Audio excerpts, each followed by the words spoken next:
Hola a todos, bienvenidos a Ana Llibres.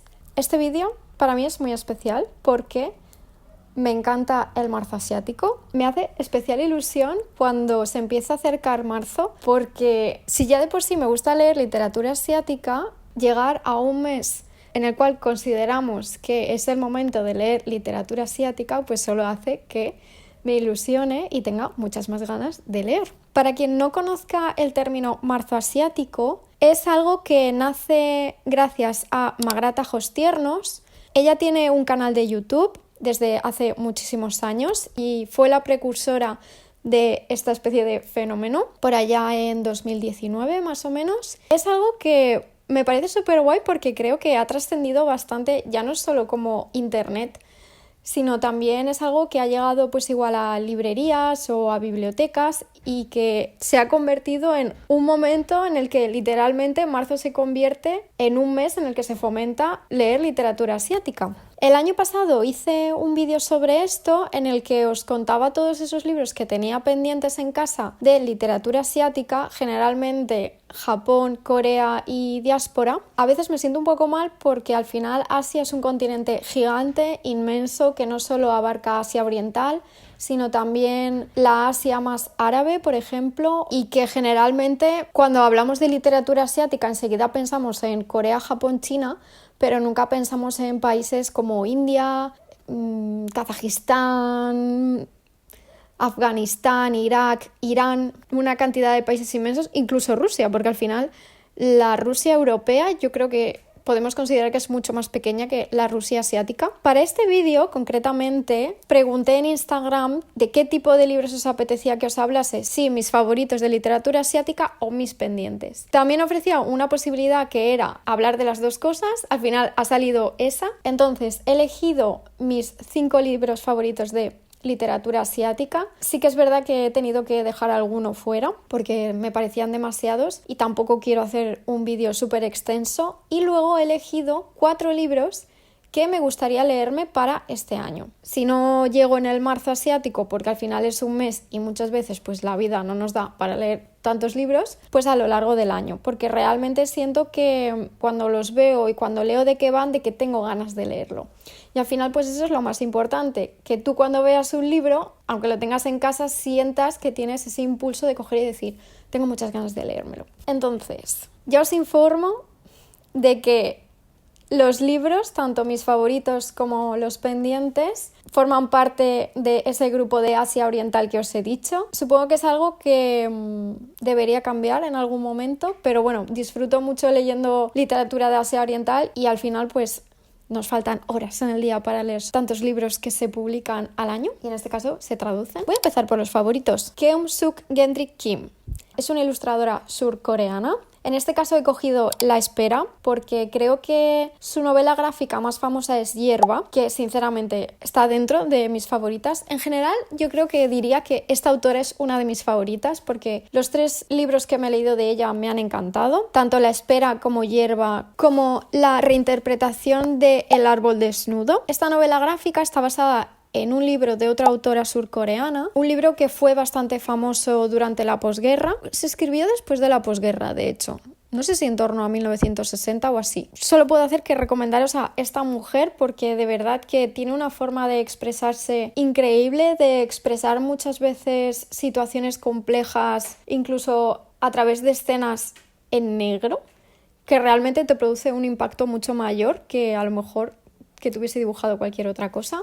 En el caso de La espera, es una novela gráfica que lo que trata es de enseñarnos cómo se ha vivido en Corea del Sur la separación de las dos Coreas. Algo que sucede entre 1950 y 1953, si no recuerdo mal, la guerra de las dos Coreas, y donde un país que estaba unido queda separado y que sigue separado. Corea vive en un alto el fuego desde 1953. Muchas veces se habla de que Corea del Norte ha dicho que tal, son países muy militarizados, básicamente por esta razón, porque realmente no se ha firmado un tratado de paz, sino que lo que se firmó fue un alto el fuego. Esta guerra lo que produjo fue una fuerte migración de población. Hubo muchas familias que a lo mejor no viajaron en conjunto o que en medio de la confusión de la guerra, de todo lo que sucede, quedaron separadas, acabando unas en Corea del Sur y Corea del Norte. Claro, estas personas llevan sin verse muchísimos años, desde el mismo momento del fin de la guerra. Y esto es lo que le sucede a la protagonista de este libro. Gendry Kim vuelve a hacer una especie como de entrevista a una persona mayor que ha vivido este conflicto y que utiliza para contarnos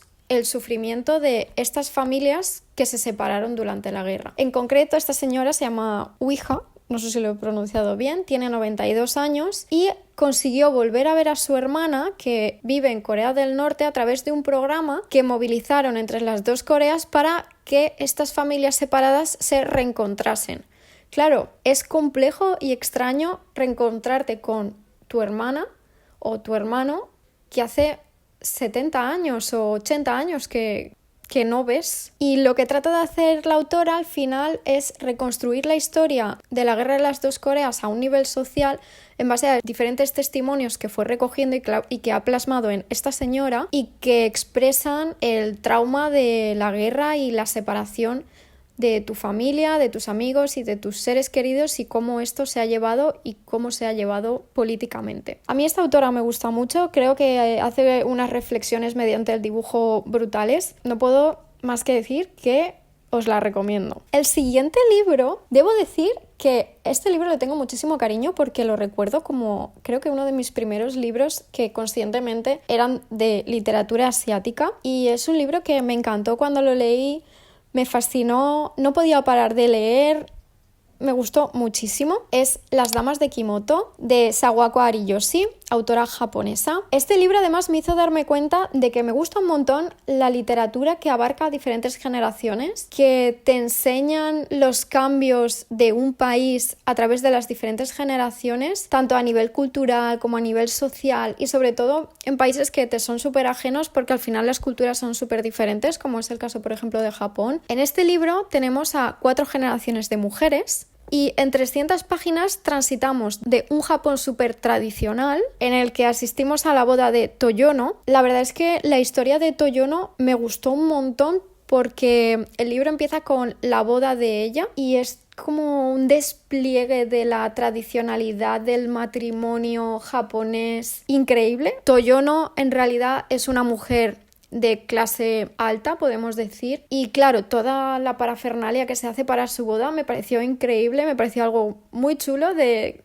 conocer y todo gira en torno a esta familia que crece alrededor del río Ki. Vamos a ir viendo desde lo que es este Japón tradicional a cómo se llega a las guerras mundiales, pasando por el fin de la era Meiji a finales del siglo XIX, a la guerra sino-japonesa y luego a la Segunda Guerra Mundial. Y a través de estas 4 protagonistas, que son todas madres e hijas, nietas, vamos viendo cómo va evolucionando la posición de la mujer en Japón, la percepción de la mujer en Japón, cómo cambia la forma de vestir, la forma de percibirse como mujer, la forma de percibir la propia cultura. A mí de verdad me gustó muchísimo, me encantó. Creo que es un libro que me gustaría volver a leer porque de verdad siento que lo disfruté tanto que lo leería otra vez.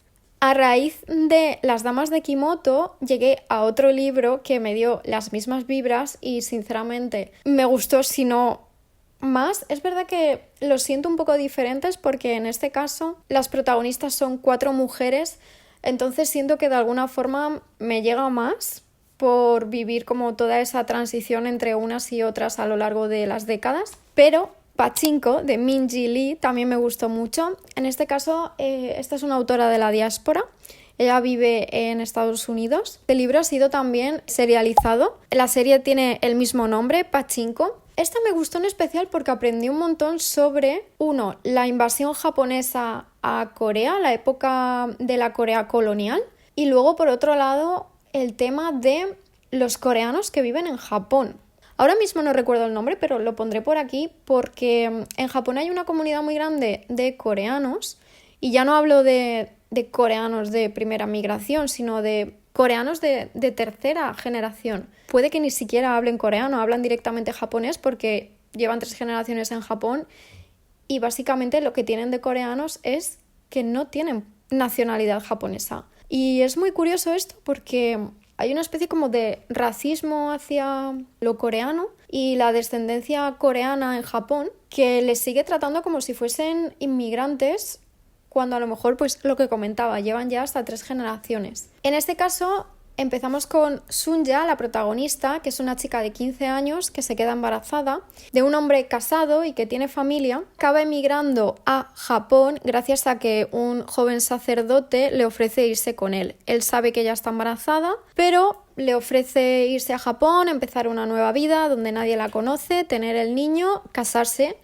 y él criarlo como si fuese su hijo. Hay diferentes narradores. Tenemos a Sunja, luego tendremos también a su hijo, a su nieto, y vamos viendo el impacto que tiene esta inmigración de Corea a Japón y cómo es tratada la comunidad coreana en Japón y cómo consiguen desarrollarse económicamente, socialmente. Este libro pasa por 8 décadas, 4 generaciones, igual que pasaba con Las Damas de Kimoto, y me pasó lo mismo. Es un libro que me enganchó un montón, no podía parar de leer y me gustó mucho, básicamente. Sí. Siguiendo la estela de sagas familiares, tenemos también El legado de Asako Serizawa. ¿Qué quieres? No. Vete a tu sitio. Como podéis comprobar, me encantan las sagas familiares. Obsesión pura y dura. Leí una saga familiar basada en Estados Unidos, pero no me gustó tanto. Sin embargo, las asiático-orientales me han embelesado completamente y estoy enamorada de ellas. En este caso, volvemos a Japón en apenas 300 páginas. Asistimos a 100 años de historia de Japón. Todos los personajes de este libro están entrelazados entre sí, no todos son familia, pero de alguna manera han coincidido en el espacio-tiempo, y si no han coincidido entre ellos, algunos de sus familiares han coincidido en espacio-tiempo, y todo lo que pasa lleva su descendencia a llegar a X momentos, X puntos de la vida, pasando por la época colonial de Japón hasta la actualidad. Tenemos a diáspora, emigrantes a Estados Unidos, la Segunda Guerra Mundial, el Frente del Pacífico. Hay algunos capítulos que son bastante duros. Hubo uno sobre los kamikazes que a mí me dejó, no sé, porque realmente cuando estudiamos la Segunda Guerra Mundial somos tan eurocéntricos que prácticamente lo único que sabemos de la Segunda Guerra Mundial en Asia es Pearl Harbor y porque los estadounidenses hicieron una película, o la intervención de Estados Unidos en la zona del Pacífico, pero realmente, no sé, yo al menos he leído muy poco desde la parte como de Asia Oriental dentro de la Segunda Guerra Mundial, sin que los protagonistas sean los estadounidenses. Y wow, es que tiene algunos capítulos que te dejan un poco que dices, hostia. También había uno sobre una especie de campos de concentración, pero visto desde la posición del perpetrador. Él mismo es médico y está como experimentando con la gente y se pregunta por qué lo está haciendo, pero a la misma vez dice, no tengo otra opción más que esto. Cuando me lo leí, no sentí que me hubiese gustado tanto, pero con el paso del tiempo me hizo pozo y pensé, realmente ahora siento que me gusta más que cuando lo leí. No sé si a veces os ha pasado que leéis y dices, sí, me ha gustado, pero luego con el paso del tiempo como que ese libro adquiere una apreciación que a lo mejor en el momento que lo estabas leyendo no te estaba suscitando. Y por último, mi queridísimo Actos Humanos de Han Kang. Si me seguís de hace tiempo sabréis que Actos Humanos ha sido mi libro favorito de 2025. ¿Qué decir que no haya dicho ya?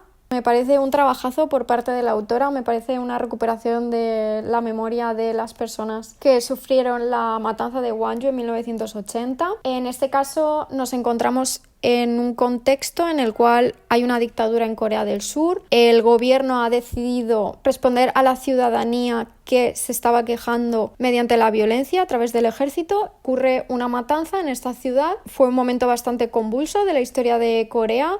Generó muchísimo trauma generacional, trauma social. En este caso tenemos diferentes personajes que nos cuentan su perspectiva o su vivencia de lo que fue esta matanza y que en realidad están relacionados entre sí de una manera u otra. Y es un libro que no es tan largo como los otros, pero bueno, es que no le hace falta ser más largo para realmente transmitir de una forma precisa y exacta lo que la autora quería y lo que al final supone vivir una de estas cosas. Me gustó mucho también el epílogo porque creo que la autora expresa muy bien lo que es que las generaciones posteriores convivan con este tipo de sucesos, en el cual la generación anterior no se siente capaz de hablar, es un tema tabú, es un tema que no se suele mencionar o no se quiere mencionar. Y tú como niño siempre sabes que eso ha existido, pero realmente has vivido un poco ajeno porque a lo mejor en casa no se ha querido hablar de ello y ha sido algo de lo que se ha hablado en susurros. Y creo que es algo que en muchos países sucede o ha sucedido, no sé en vuestro caso, pero aquí en España yo creo que es algo que más o menos somos conscientes de ello. Mi última y encarecida recomendación. Aquí acabo. Como veis, soy un poco monotema.